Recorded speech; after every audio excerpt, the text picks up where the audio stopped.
తామారు కథ కేవలం ఒక పాత నిబంధన గాథ కాదు.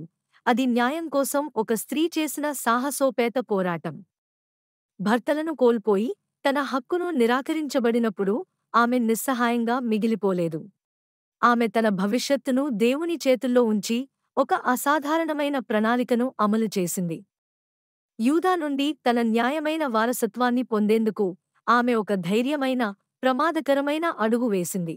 ఆమె తెలివి, విశ్వాసం ఆమెను నిరూపించాయి. యూదా ఆమె నీతిని అంగీకరించాడు. తామారు కేవలం తన హక్కును తిరిగి పొందడమే కాదు, ఆమె మెస్సియ వంశావళిలో ఒక ముఖ్యమైన స్థానాన్ని సంపాదించుకుంది. ఈ కథ మనకు నేర్పేది: దేవుడు అన్యాయాన్ని చూస్తూ ఊరుకోడు. ధైర్యంగా, విశ్వాసంతో ఆయన మార్గాల్లో నడిస్తే ఆయన మనకు న్యాయం చేస్తాడు. మన జీవితాల్లో కూడా దేవుని ప్రణాళికలు అద్భుతంగా ఉంటాయి.